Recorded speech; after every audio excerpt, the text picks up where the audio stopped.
¿Qué tal? Bienvenidos a su programa con visión jurídica. Hoy tendremos la visión de un muy destacado juez.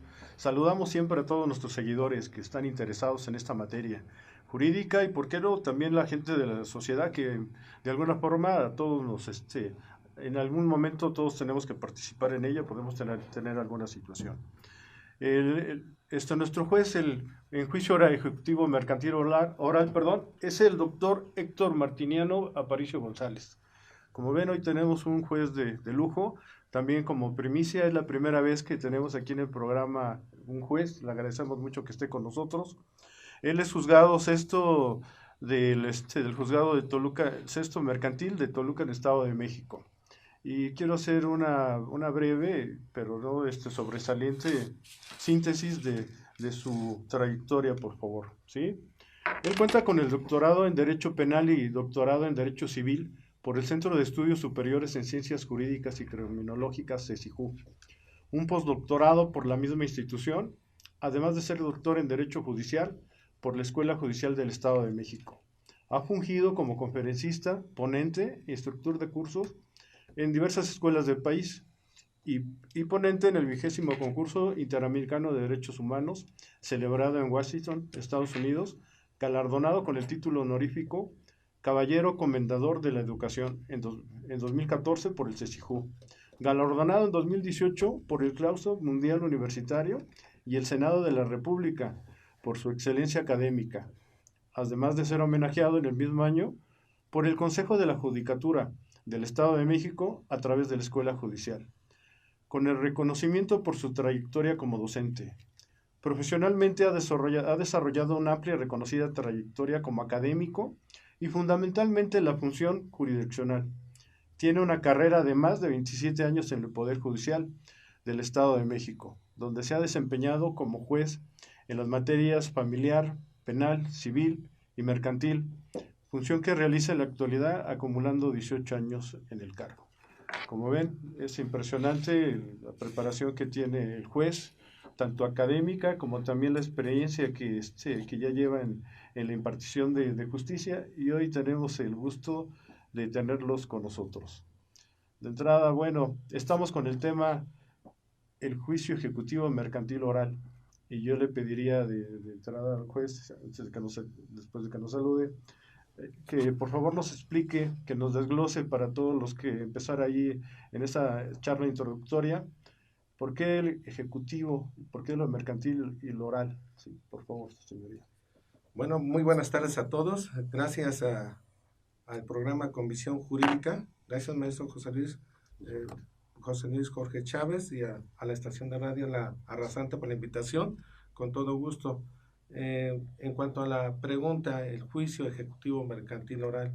Bueno, aquí la pregunta está desglosada en diferentes partes. Hablamos de un juicio ejecutivo porque se trata de documentos que traen aparejada ejecución. Documentos que traen aparejada ejecución, ya saben la comunidad jurídica, que un documento para que traiga aparejada ejecución debe tener una deuda cierta, líquida y exigible. Cierta en cuanto a que exista, líquida que sea cuantificable y exigible que sea de plazo cumplido. En este sentido, va a proceder el juicio ejecutivo mercantil siempre y cuando reúna estos requisitos. Y hablamos de la mercantilidad porque son actos de comercio. Dentro de los actos de comercio encontramos de los más comunes o ordinarios los títulos de crédito, los pagarés, los cheques, la letra de cambio, en fin, todos los que establece el artículo 1391 del Código de Comercio. Y bueno, la materia mercantil no podía quedar atrás. Pues al final hubo una reforma que vimos entrar los juicios orales en materia penal, posteriormente, por ejemplo, en la Ciudad de México, oralidad civil, en el Estado de México, la oralidad familiar, y bueno, no hace muchos años la oralidad en materia mercantil, iniciando con juicios orales mercantiles, y el año pasado ya con la oralidad en el juicio ejecutivo mercantil oral. Ok. Su señoría, en materia en sí, ¿qué litigios, qué asuntos podemos llevar al juicio oral mercantil? Bueno, en el juicio oral mercantil se pueden llevar todos aquellos controversias donde se vean involucrados documentos que traen aparejada ejecución. como le mencionaba, los más ordinarios, los más comunes, son los pagarés, los cheques. No hay que pasar por desapercibido que en los juzgados mercantiles un alto porcentaje de estos juicios derivan de estos títulos de crédito. Hoy en día se va introduciendo de manera paulatina estos juicios ejecutivos mercantiles orales atendiendo a la cuantía. Hoy en día pues ya hablamos de una cuantía mayor hasta 1 millón de pesos, pero de manera paulatina se va a ir incrementando para que en un futuro no tan lejano todos los juicios ejecutivos mercantiles sean orales. Ya el juicio ejecutivo mercantil escrito, el tradicional, el que conocemos, va a quedar fuera, desfasado por la oralidad mercantil. Y bueno, vamos a ver más adelante los beneficios que tiene la oralidad en todas las materias. Ok, señoría, ¿y las etapas cómo se han constituido? Bueno, existen varias etapas. Hay que recordar que los juicios orales mercantiles, y en especial el juicio ejecutivo mercantil oral, lo que se pretende es darle celeridad al procedimiento a través de una justicia pronta y expedita. Hablamos de 3 grandes etapas. Voy a llamarlo durante la instrucción, que es la fijación de la litis. La fijación de la litis se compone propiamente de lo que es la demanda, la contestación de demanda y desahogo de vista. En este tipo de juicios hablamos de una litis cerrada, a diferencia de otras materias, como materia familiar, donde la litis es abierta. ¿Qué significa esto? Que a través de esta etapa se van a encerrar las cuestiones litigiosas y el juzgador no puede ir más allá de lo que las partes plantearon en estos escritos. Otra etapa es Perdón, le voy a hacer un paréntesis ahí, porque nos hablaba del desahogo de la vista. Esta es una característica de lo veo del juicio ejecutivo mercantil, ¿no? Estamos acostumbrados muchos que en materia civil, juicios ordinarios, tenemos la reconvención, contestación a la reconvención. Aquí no se maneja así. ¿Es característica especial? Sí, es una característica especial de los juicios ejecutivos que no, por dada su propia y especial naturaleza, no hay, ¿cómo se llama? Demanda, reconvencional. Hay que recordar que en este tipo de juicios, los documentos que se exhiben como fundatorios de la acción son preconstitutivos de esta. ¿Qué quiere decir? Por la simple exhibición de esos documentos, de entrada la parte actora está acreditando, justificando sus derechos. En todo caso, le correspondería a la parte demandada, ya sea al dar contestación a la instauración en su contra, o poner excepciones que tengan como finalidad destruir esa acción. ¿De cuáles? Pues de las previstas del artículo 8, las del 1408 de la Ley de Títulos y Operaciones de Crédito y 1403 del propio Código de Comercio. Pero precisamente dada la naturaleza, ¿no?, donde de entrada la parte actora ya está justificando su acción. Ok, es una de las peculiaridades. Cuando le interrumpí estaba por explicarnos cómo estaba la audiencia preliminar. Sí, ¿cuál es su función? la audiencia preliminar es ya, bueno, quiero retomar y señalar que hablamos de juicios ejecutivos mercantiles orales. Al igual que el juicio oral penal, el juicio oral civil, el juicio oral familiar, son predominantemente orales, no son totalmente orales. ¿Por qué? Porque en su primera instancia, en su primera fase, todo es ¿cómo se llama? Por escrito. La primera parte de lo que es la fijación de la litis va a ser eminentemente por escrito y ya vemos una primera audiencia, que es la audiencia preliminar, que en esta 100% es de manera oral. La única parte donde se difiere en ese sentido es de que se levanta una acta donde se hace constar los actos los actos más importantes que tuvo en esta audiencia preliminar. Esta audiencia preliminar consta de varios actos procesales. Uno es la depuración del procedimiento, otro es la conciliación y o mediación, acuerdos sobre hechos no controvertidos, acuerdos probatorios, calificación sobre admisibilidad de pruebas y la citación para la audiencia de juicio.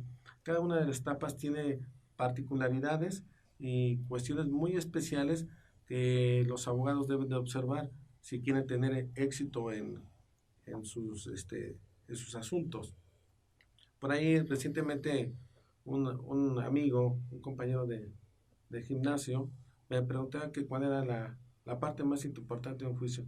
Yo creo que pues todas las etapas de un juicio son muy importantes, pero una de las partes medulares, torales, esenciales, desde luego que es la fijación de la litis y por supuesto el desahogo de pruebas. ¿Por qué retomo esto?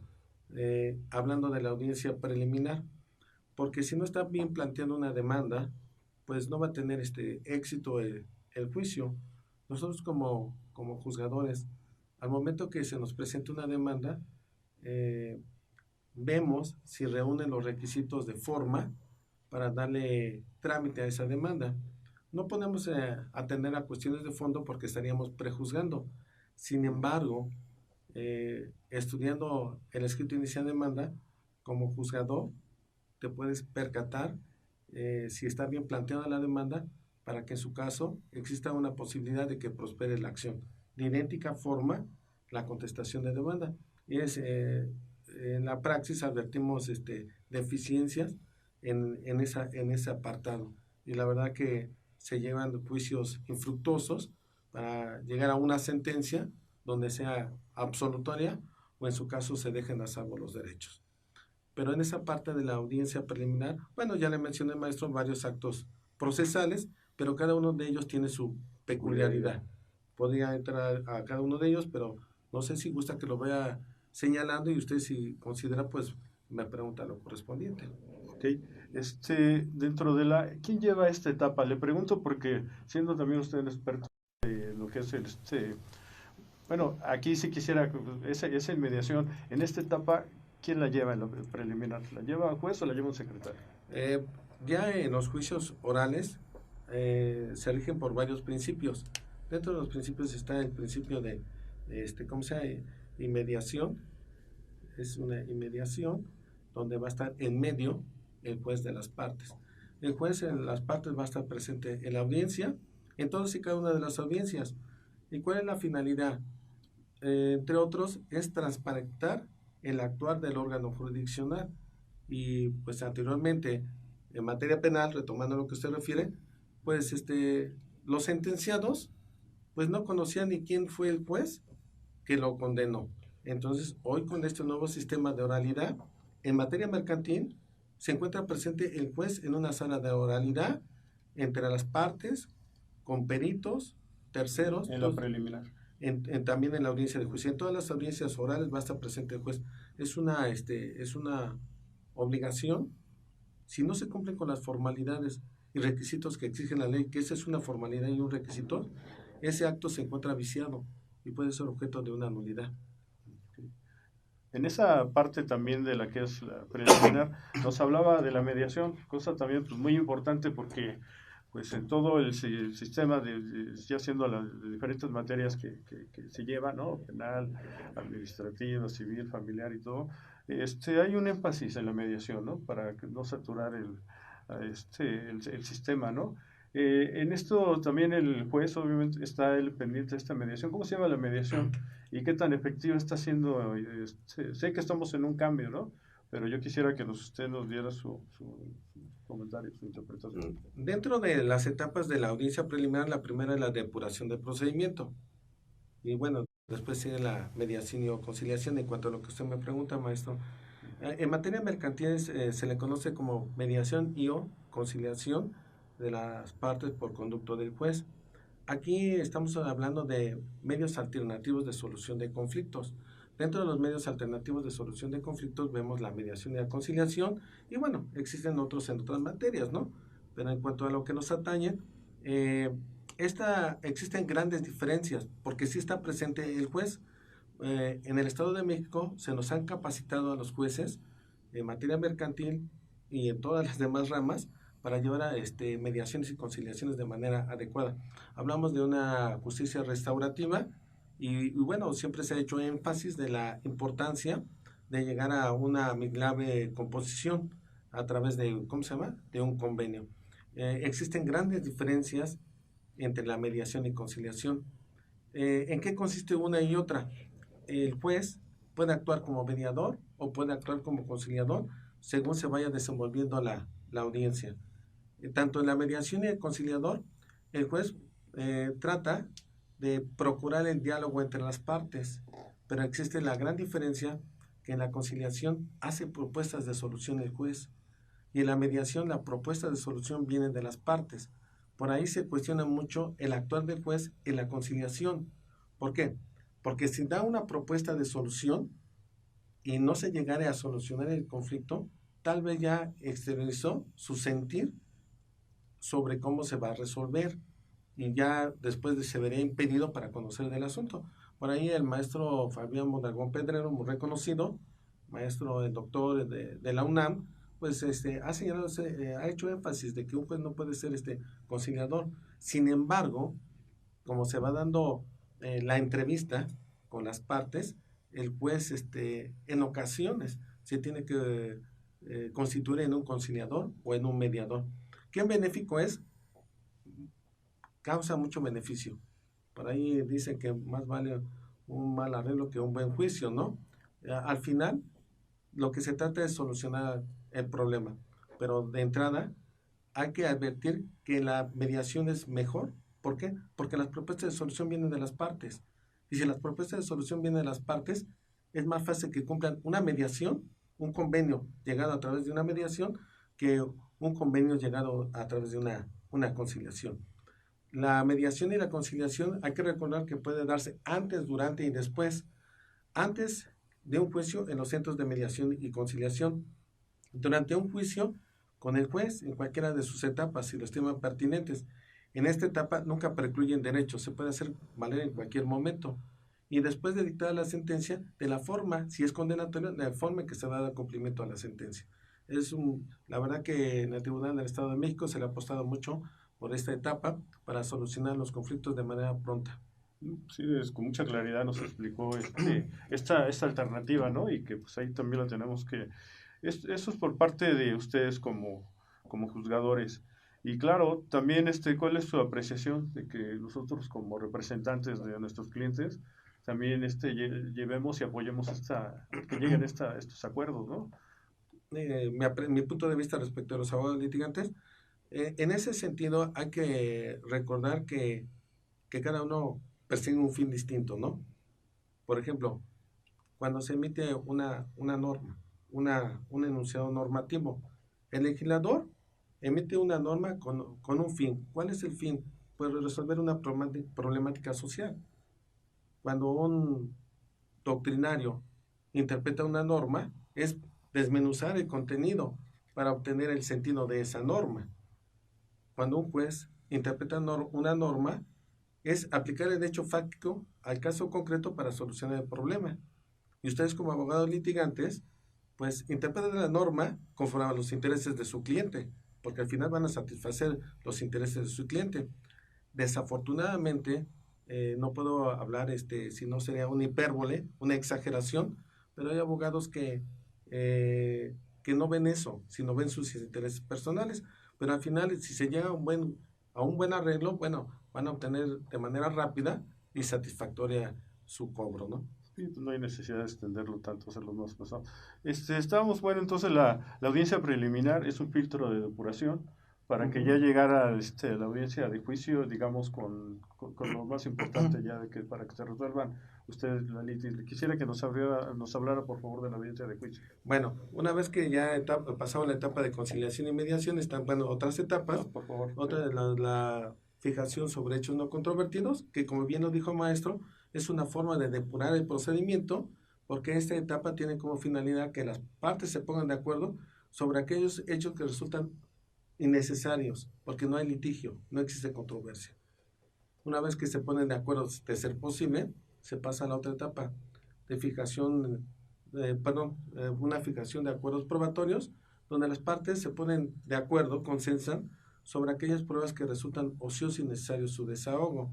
Esto con la finalidad de depurar el procedimiento, continuando una etapa que es de calificación sobre admisibilidad de pruebas, donde el juez va a revisar que las pruebas ofertadas por las partes en sus escritos de demanda, contestación de demanda y desahogo de vista, reúnan todos y cada uno de los requisitos que exijan la ley para determinar si admite o no admite, y finalmente ya se cita para la audiencia de juicio. En cuanto a lo que me está preguntando, Esa audiencia de juicio se lleva dentro de un plazo de 40 días. Pero bueno, ahora sí, nosotros, atendiendo a las circunstancias especiales del caso y que estamos calificados por el Doing Business en el Estado de México dentro de los primeros lugares, reducimos los plazos y como consecuencia reducimos los costos para emitir una sentencia más rápida. En esta audiencia de juicio consta de 3 etapas, 2 a cargo de los abogados y la última a cargo del juez. El desahogo de pruebas, la formulación de alegatos y el dictado de sentencia.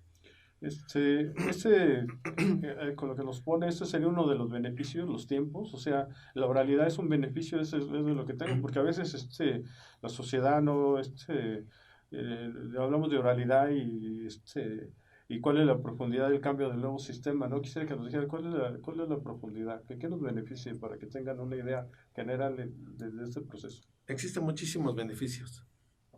Por ahí el presidente del Tribunal Superior de Justicia del Estado de México, Sergio Medina Peñalosa, habla de ideales de justicia, una justicia con visión. Y bueno, la verdad que sí está haciendo justicia con visión. ¿Por qué? Porque independientemente que el juicio ejecutivo mercantil oral se rige por el Código de Comercio y es una ley federal, se le puede dar un tratamiento, una interpretación especial. Por ejemplo, anteriormente un juicio duraba 300 días. Hoy en día, un juicio ejecutivo mercantil oral puede durar 40 días. ¿Qué significa? Se están reduciendo los plazos. Ya no hay juicios tortuosos. Y al reducir plazos también estamos reduciendo los costos. Ahora, con la oralidad, que hablamos de audiencias videograbadas, se está implementando una política de cero papel. ¿Qué significa? Que bueno, que ya no empleamos este papel, todo está videograbado y bueno, se contribuye también al medio ambiente. Los juicios se resuelven más rápido, la gente tiene más confianza acudir ante un órgano jurisdiccional porque sabe que se le va a solucionar su problema y se le va a solucionar de manera rápida y en su presencia. Beneficios, que se emite una sentencia en la propia audiencia. Esa sentencia la tenemos que emitir en la propia audiencia.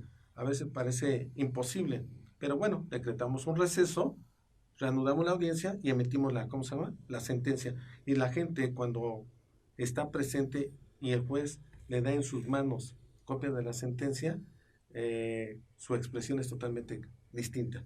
En la oralidad en materia mercantil, hablo juicio oral mercantil o ejecutivo mercantil oral, tiene muchos beneficios, tanto para las partes como para el órgano jurisdiccional y en general para toda la comunidad jurídica, como lo estamos viendo. En la audiencia de juicio nos decía, ¿no? Dentro de las fases, lo primero es la exposición de pruebas, que es experto obviamente en todo este tipo de cosas, y lo digo ahorita, voy a decir más adelante dónde lo plasma, pero quisiera que nos dijera, hablar un poco de las pruebas. Bueno, hay diversos, la prueba en general sirve para demostrar, para evidenciar, para acreditar. Hablar de medios de prueba, hablamos de, por ejemplo, la confesional, la testimonial, la pericial, documental pública, documental privada, adelantos de la ciencia y tecnología, etcétera. Todo aquello que pueda servir para la convicción del juzgador, para el ánimo de convencer al juzgador y emitir una sentencia más ajustada a la realidad. Y voy a decir, estamos pasando de tribunales de legalidad a tribunales de justicia. ¿Por qué? Porque hoy en día no aplicamos la norma a rajatabla.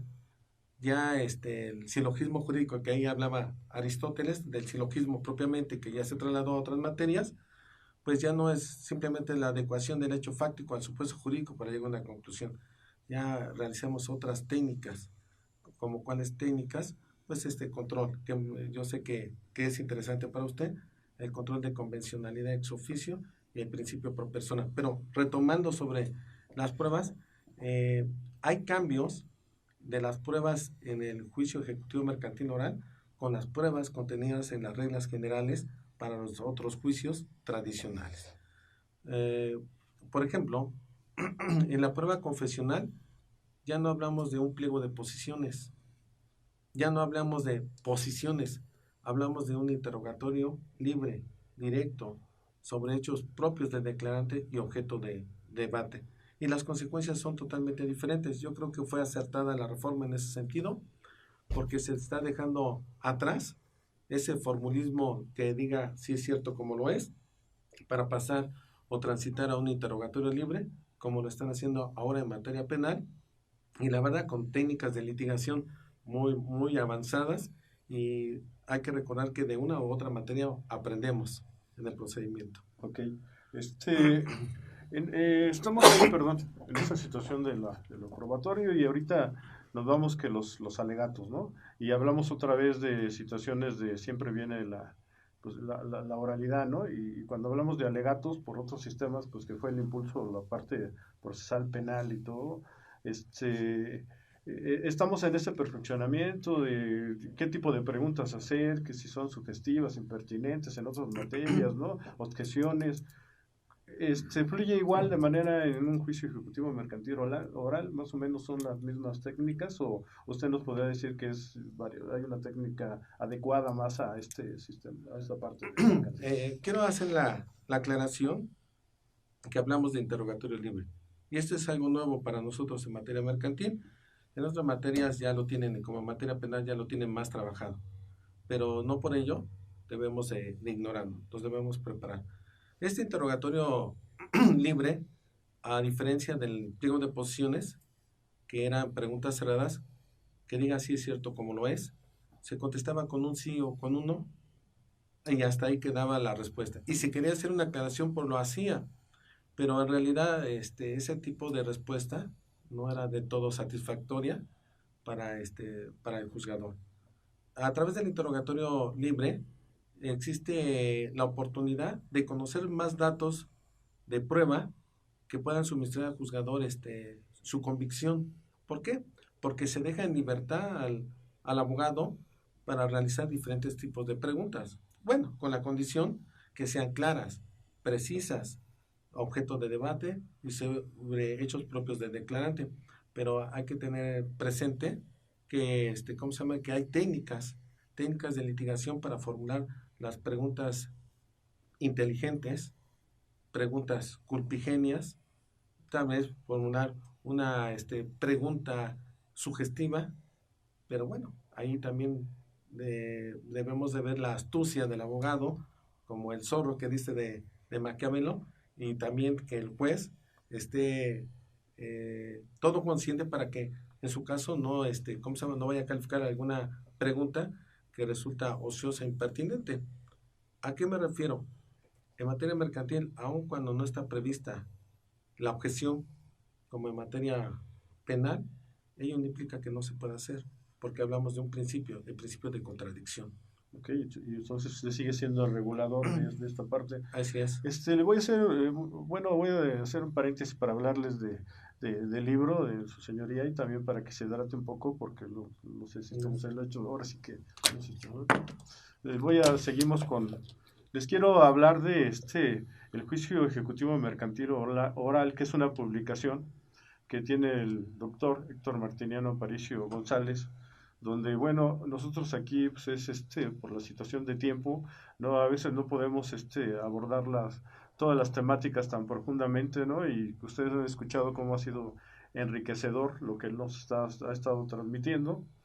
Pero aquí todo esto de las etapas, las situaciones de la prueba y más, ¿no? Inclusive algo que tiene aquí, que tiene práctica forense, ¿no? Que ustedes pueden encontrar desde cómo se tiene que presentar la demanda, la contestación, la vista y todo lo que conlleva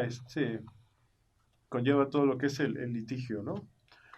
Hoy también les quiero comentar que vamos a tener el gusto de tenerlo en una conferencia magistral en Iztapaluca, sí, organizado por el Colegio de Abogados del Valle del Texcoco en su representación de su servidor en la dirección Iztapaluca, y también nuestra Asociación de Profesionistas de Derecho y Ciencias Forenses y Universitarios AC, que tengo el honor de presidir.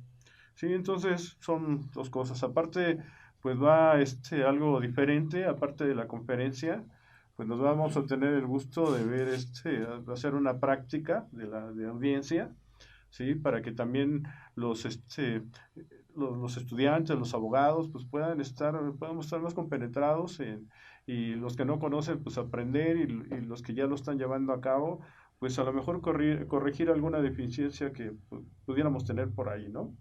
Como les decía, entonces, ¿en dónde podemos adquirir este libro, maestro? ¿Hay alguna situación ahorita que nos En pueda dar? línea se puede adquirir, ¿cómo se llama? El libro. Entran a la página de la editorial, en línea se puede adquirir el libro.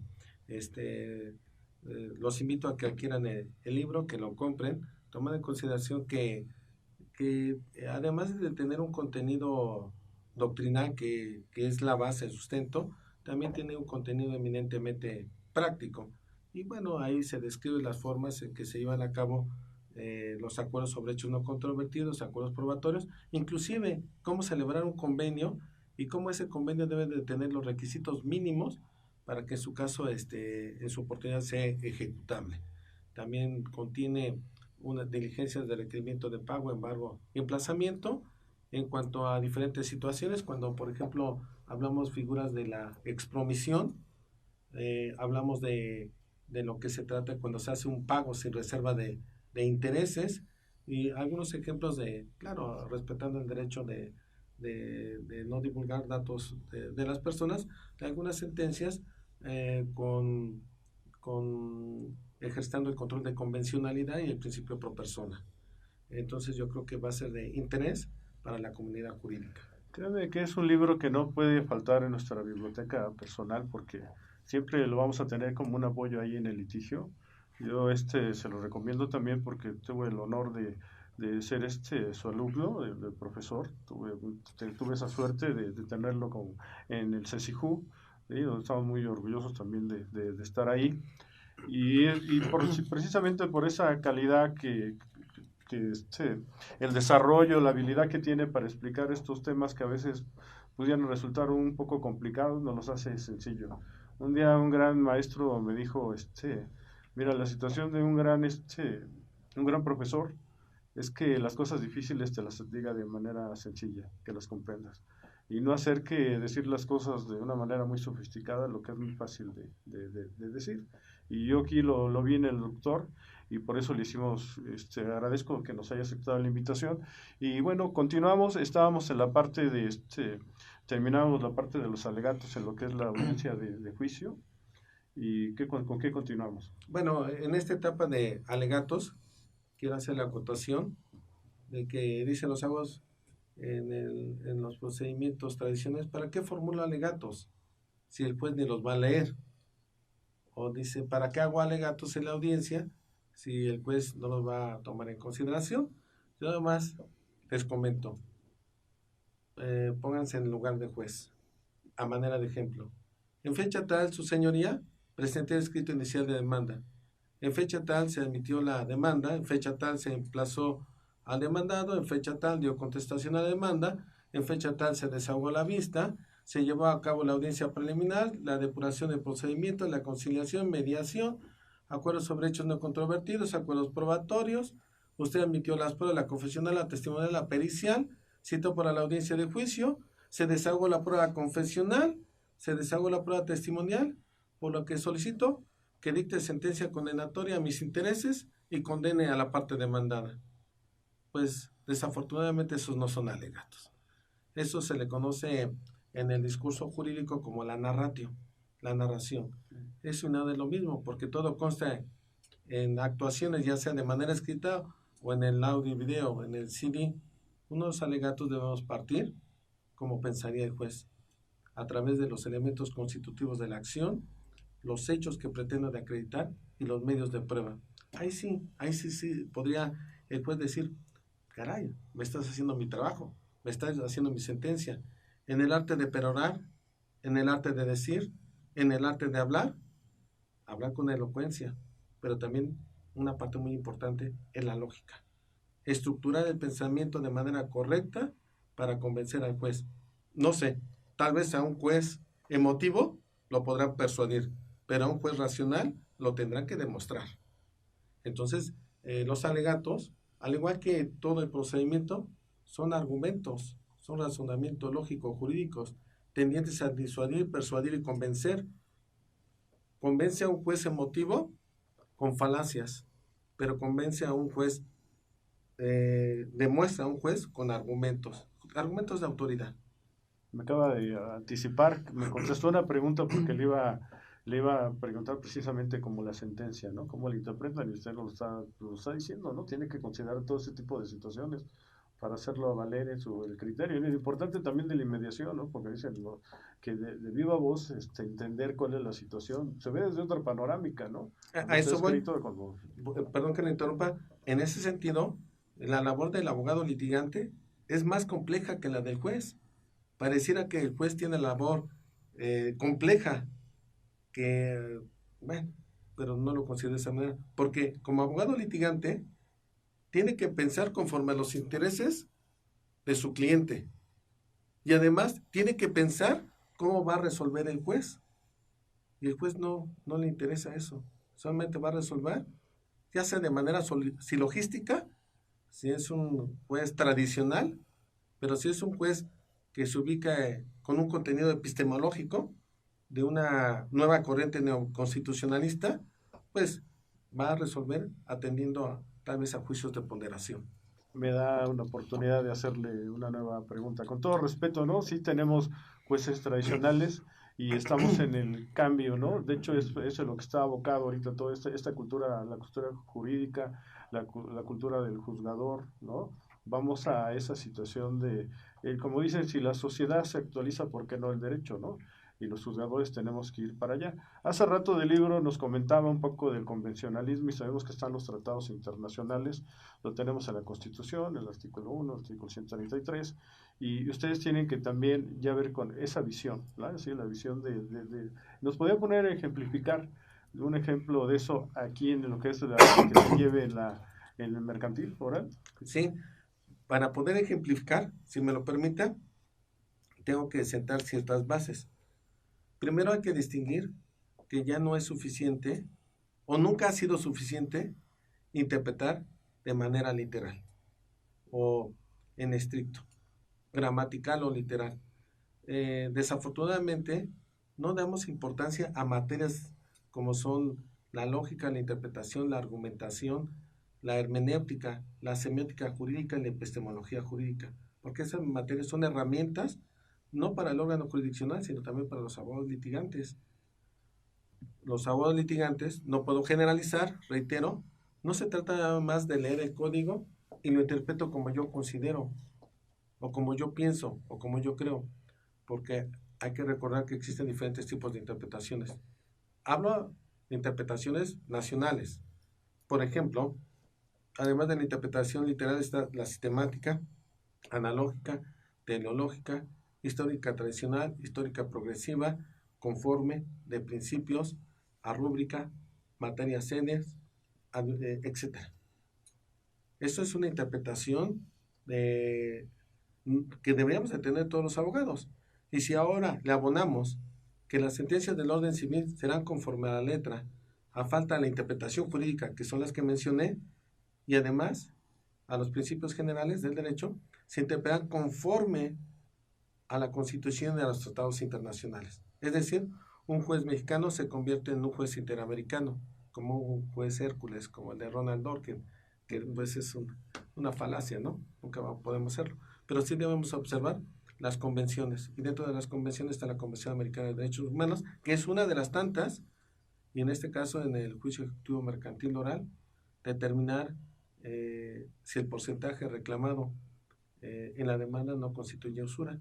Y tendríamos que aplicar ese control de convencionalidad, en ese caso el artículo 21 apartado tercero, ver si existe la explotación por el hombre, por el mismo hombre, utilizando parámetros para determinar si es usura o no la cantidad que se está reclamando.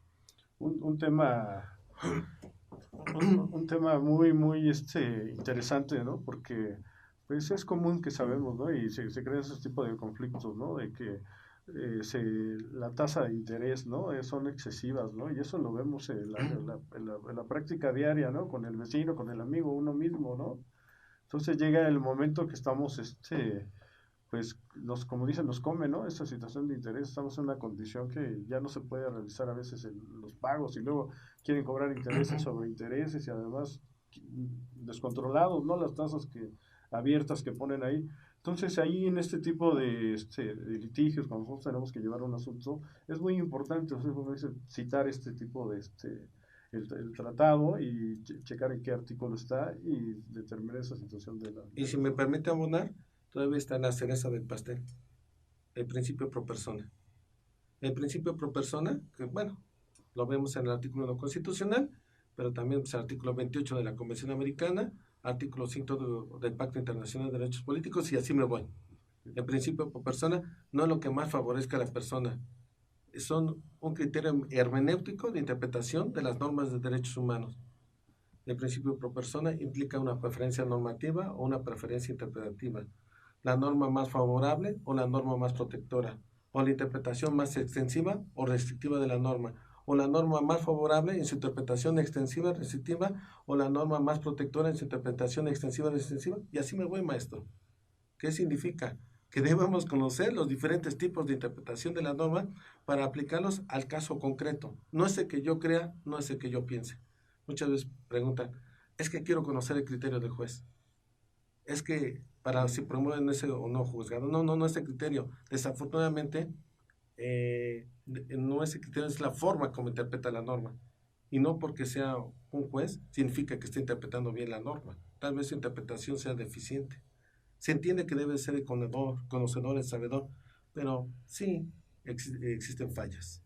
Creo que es en donde tenemos que profundizar los abogados, los futuros abogados, con esta corriente de cambio, de esta tan dinámica, porque creo que igual ustedes ahorita lo están capacitando, están en constantemente están en esos periodos ¿no? De esos cambios, ¿no? Pero todavía yo creo que también no todos los jueces, no sé, si quieren que me digan, estén de 100 al 100 en este criterio y muchos abogados pues nada más ponen de acuerdo al convencionalismo, tratado tal y todo, pero no profundizamos. Yo quisiera su apreciación, ¿no? A lo mejor su apreciación usted como juzgador, ¿qué tan cerca estamos ya de que sea eficiente, que estemos apartando interpretando y aplicando bien nosotros y ustedes razonándolos para que tengan una sentencia o se influya para ello en esta situación? Bueno, estamos transitando. Se ven muchas mejorías en la comunidad jurídica en general. Por parte de los abogados de los jueces existe una capacitación continua, todos los aspectos, inclusive en desarrollo humano. Vuelvo a reiterar, el presidente del Tribunal Superior de Justicia del Estado de México siempre se ha preocupado por tener los mejores jueces y tener jueces de calidad. Y nos han, nos involucran en cursos de capacitación de manera continua. En cuanto a los abogados litigantes, hay que tener presente que es importante la educación continua, asistir a seminarios, asistir a diplomados, estudiar maestrías, usted no me dejará mentir, doctorados. ¿Por qué? Porque nos continuamos preparando, ¿no? Hoy en día hablamos de la educación integral por competencias. Entonces, los jóvenes que vienen atrás vienen arrasando. Y acuérdense que tal vez había jueces de escritorio y había abogados tal vez de escritorio que llegaban únicamente a la audiencia con el secretario. Pero hoy en día hablamos de audiencias públicas, salas de oralidad. El ser humano le tiene miedo a dos cosas en este mundo en especial. Uno, a la muerte, y otro, a hablar en público. Y al hablar en público ante un juez y ante propiamente personas que asistieron a la audiencia, me ha tocado en la praxis que se quedan mudos. ¿Por qué?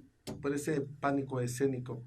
¿Qué significa? Que nos debemos de preparar y la preparación debe ser continua, no nada más comprando, por ejemplo, en materia penal, el Código Nacional de Procedimientos Penales o el Código de Comercio, sino debe ser multidisciplinaria.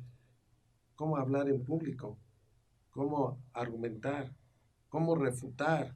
La imagen personal del abogado, etcétera, ¿no? O sea, varias disciplinas convergen para generar un producto y ese producto va a ser bueno, pero la educación continua, y por eso le reconozco al maestro José Luis la labor que hace como presidente realizar este tipo de conferencias, de diplomados, o divulgar a través de la radio, en este caso la Rasante, en su programa con visión jurídica, todo lo que hace. La verdad que qué bueno, maestro, y se lo reconozco como, no como juez, sino como abogado en general. Muchas gracias, pero igual yo creo que el ejemplo viene de gente como usted, con la humildad con que sus conocimientos los comparte. Les decía que es un honor que haya sido mi maestro, pero aparte usted siempre nos compartía toda la información. Hay mucha gente que no, que cómo vas a dar esto, vas a dar lo otro, usted, aquí está esto, siempre muy abierto. Inclusive tiene un blog ahí para que lo puedan seguir.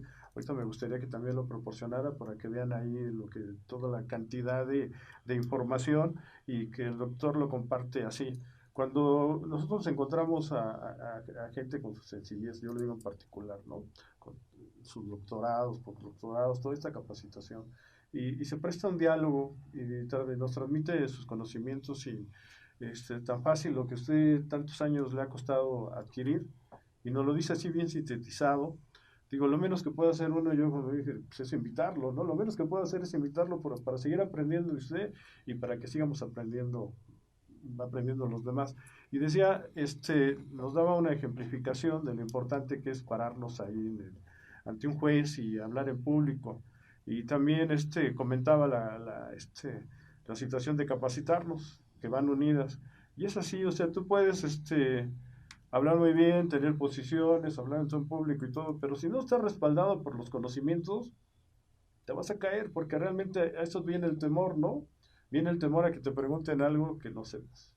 Como yo el temor que tenía con esta entrevista, ¿no? Dije, cuando llego con alguien así de su capacidad y todo, y la verdad una disculpa porque a lo mejor a veces en conocimiento me quedo corto para poder, en el buen sentido de la palabra, explotar todo lo que usted tiene y lo puede transmitir, ¿no?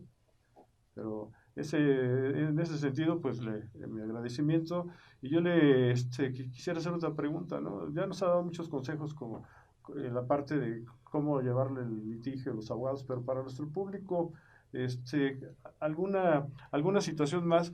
Yo ahora me voy a regresar un poquito, nos fuimos por los tratados y todo, pero hay algo yo quisiera preguntarle sobre recursos e incidentes para cerrar. Para cerrar. ¿Hay recursos en este? No. ¿Cómo son? En los juicios orales mercantiles en general no hay recursos ordinarios. La finalidad es no entorpecer el procedimiento para que se retarde, ¿no? La finalidad es de que se emita la sentencia, o en su caso se llega a un convenio. Solamente está como medio de impugnación el amparo directo contra la sentencia definitiva y contra las más resoluciones el amparo indirecto. Pero existen dos figuras: la regularización del procedimiento por irregularidades y la regularización del procedimiento por omisiones, que pueden hacerse valer en el momento de la audiencia para subsanar omisiones o deficiencias que se surgen en el procedimiento, cuando sean subsanables, claro está. Y en cuanto a los incidentes, está el incidente de nulidad de emplazamiento, que se puede plantear desde una vez verificado hasta antes de dictada la sentencia, y los incidentes de manera tradicional, si no se cumple con una formalidad en la audiencia inicial, se plantea en la audiencia de juicio, y una irregularidad en la audiencia de juicio, en la misma audiencia de juicio, antes de que se cite para sentencia. Y también existe una audiencia concentrada que no tocamos, a lo mejor por el tiempo, pero para darle más celeridad, la audiencia concentrada se concentra en la audiencia de juicio, en la audiencia preliminar, y en una sola audiencia se llevan todos los actos procesales cuando no hay pruebas por preparar. Son aquellas pruebas que se salvan por su propia y especial naturaleza, y en ese momento se dicta la sentencia. Estamos hablando que tal vez este tipo de juicios en menos de un mes ya tiene su sentencia. Lo importante de la celeridad y cambiar esa situación de la percepción que teníamos de que juicios largos, ¿no? Y más también en esta materia, ¿no? Que también se extendían, ¿no? Así es. Algo adicional que nos quisiera, en lo particular, pues, que nos quisiera aportar. Algo adicional, pues la preparación continua, que existan profesionales con altura, comprometidos, y reiterar la importancia de seguirse preparando, ya sea a través de especialidades, maestrías, doctorados, diplomados, pero seguir preparándose y acudir y acudir con la intención de aprender, no acudir con la intención de obtener un documento, sino de aprender. Los amigos que nos siguen amablemente, ¿les podrían proporcionar su blog para que lo... Sí, es Infojurídicas, le dan www.infojurídicas, o simplemente con mi nombre, Héctor Martiniano Aparicio González, ya se pega en Google y ahí aparece Infojurídicas. Ya podrán obtener información de materia civil, penal, familiar, mercantil.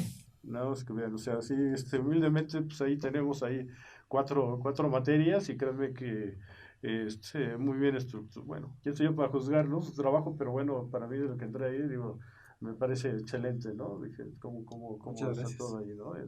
Gracias por compartirnos todo esto y bueno, como todo empieza, tiene que terminar, ¿no? Estamos muy contentos aquí y quisiéramos seguir platicando con el doctor.